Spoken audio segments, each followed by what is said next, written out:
ठगराज। जगन्नाथपुरी में रथ यात्रा की तैयारियां जोर शोर से चल रही थीं।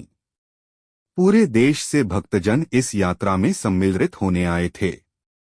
यहीं पर एक सराय में एक शहर के ठग और एक गांव के ठग की भेंट आपस में हो गई। दोनों ही ठगी के लिए रोज नई जगह जाते थे। इससे पकड़े जाने का डर कम रहता था। यहाँ भी ये दो नामी ठग धन कमाने की नीयत से आए थे। गांव के ठग के सिर पर सेमल की रुई का बड़ा सा बोरा था। शहर के ठग के कंधे पर छोटा सा झोला लटक रहा था। तुम्हारे पास क्या है? शहर के ठग ने गांव के ठग से पूछा। मेरे पास ताजी हवा है, जो शहरों में नहीं मिलती। मैं इसे ऊंचे दाम पर बेचूंगा।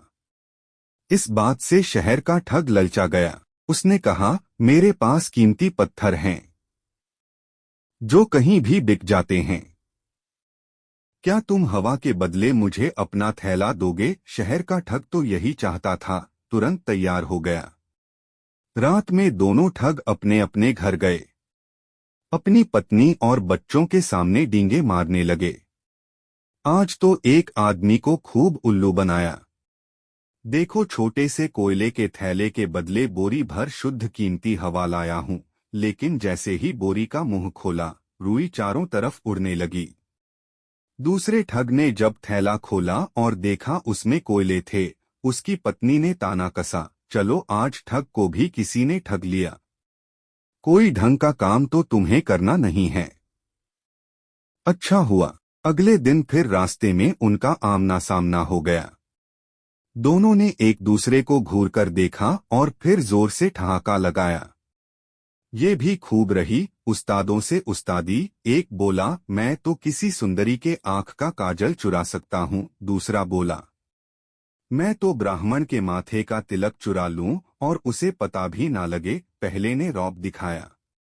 इस पर दोनों ने एक साथ ठगी करने की बात तय की। दोनों ने रात साथ में गुजारी। सवेरे वे एक घर में घुसे। वहां एक रईस बुढ़िया रहती थी। दोनों ने बुढ़िया के बारे में जानकारी आसपास के लोगों से इकट्ठी कर ली थी।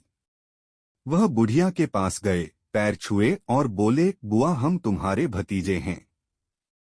तुम तो इतने दिनों से घर आई नहीं, अब मेरे लड़के की शादी में तुमको जरूर आना है। बुढ़िया ने अपने भतीजों को बचपन में देखा था, इसी से उन्हें पहचाना नहीं। बुढ़िया ने अपने परिवार का हालचाल पूछा। फिर अतिथियों को चांदी के बर्तनों में खाना परोसा। ये बर्तन बुढ़िया को शादी में मिले थे। केवल विशेष मौकों पर ही इन्हें निकालती थी। उन दोनों ने खाना खाया और बर्तन धोने कुएं पर गए।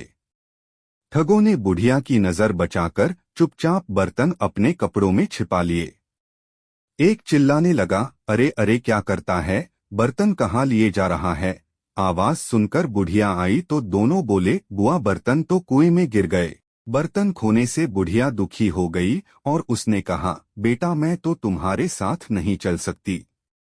मेरा बेटा तुम्हारे साथ शादी में जाएगा। बेटे ने उन दोनों को बर्तन छुपाते देख लिया था। उसने माँ के सामने कुछ नहीं कहा और अपने घोड़े पर बैठ इन दोनों के साथ चल दिया। चलते चलते रास्ते में दोनों ठग बोले, ए भाई घोड़ा रोको तो, बड़ी भूख लगी है।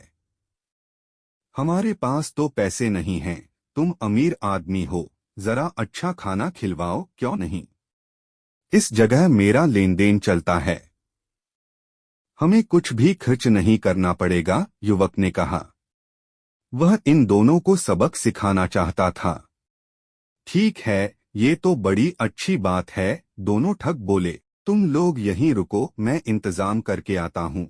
ऐसा कहकर वह युवक वहां एक व्यापारी के पास गया, गुपचुप बात की, फिर वापस आया और दोनों ठगों को व्यापारी के पास ले गया। व्यापारी ने युवक को धन दिया। वह धन लेकर जाने लगा तो दोनों ठग बोले, अरे भाई अकेले कहाँ जाते हो, हम भी चलते हैं। नहीं मुझे काम है, थोड़ी देर में आता हूँ। तब तक तुम्हारे स्वागत और खानपान का ध्यान ये श्रीमान रखेंगे। युवक ने व्यापारी की ओर इशारा किया। व्यापारी ने उन दोनों को डपटकर कहा, जाओ पीछे खेतों में मजदूरों के साथ काम पर लगो। उन दोनों ने व्यापारी को समझाने की बहुत कोशिश की कि वे मजदूर नहीं हैं, पर व्यापारी ने कहा, मैंने तुम दोनों को पैसे देकर खरीदा है, काम तो लूंगा ही। नहीं नहीं, हम लोग अच्छे घर परिवार के हैं। उस युवक ने हमारे साथ धोखा किया है, आपको भी धोखा दिया है। हम उसे खोज लाएंगे, आप एक बार हमें जाने दो। दोनों ने बहुत विनती की। व्यापारी को दया आ गई। उसने अपना एक नौकर उन दोनों के साथ युवक को खोजने के लिए भेज दिया। इस बीच वह युवक दूसरे गांव पहुंच गया। वहां एक हलवाई की दुकान पर जाकर गपागप मिठाई खाने लगा। दुकान पर एक छोटा लड़का बैठा था। उसने कहा, मिठाई खानी है तो दाम निकालो। देखो बच्चे, मैं तुम्हारे पिताजी का दोस्त हूँ। उनसे जाकर कहो मक्खी मिठाई खा रही है, कुछ नहीं कहेंगे। युवक ने प्यार से बच्चे को समझाया। जब उस बच्चे ने जाकर पिता को बताया तो वे नाराजगी से बोले, जाओ जाओ, मक्खी तो मिठाई खाती ही है। चिंता मत करो, एक मक्खी कितनी मिठाई खा लेगी। बच्चा लौटा। इस बीच में युवक ने खूब छक्कर मिठाई खाई, थैलों में भी भरी और घोड़े पर सवार होकर चल दिया। रुको रुको, बच्चा चिल्लाता रहा। आगे रास्ते में उसने एक बूढ़ी औरत को देखा। उसके साथ उसकी सुंदर बेटी भी थी। युवक उस पर मोहित हो गया। उसने झपटकर युवती को घोड़े पर बैठाया और तेजी से आगे बढ़ गया। बुढ़िया रोती चिल्लाती उसके पीछे भाग रही थी। अम्मा, तेरी बेटी को बहुत प्यार से रखूंगा। हाँ, मेरा नाम याद रखना, जमवाई राजा। बुढ़िया रोने चिल्लाने लगी, हाय मेरी बेटी, मेरी बेटी। लोग जमा हो गए। क्या हुआ, क्या हुआ? पूछने लगे। वो मेरी बेटी को उठाकर ले गया। हाय, मैं क्या करूं, कौन ले गया तेरी बेटी को अम्मा? लोगों ने पूछा। जमवाई राजा, बुढ़िया ने बताया। यह बात सुनकर लोग हंसने लगे और बोले, अरे यह तो खुशी की बात है। बेटी को तो एक दिन जमवाई राजा के साथ जाना ही था, रोती क्यों है? धन्यवाद पूरा वीडियो देखने के लिए। अगर आपको ये वीडियो अच्छा लगा हो तो प्लीज इसको लाइक करें और चैनल को सब्सक्राइब करें।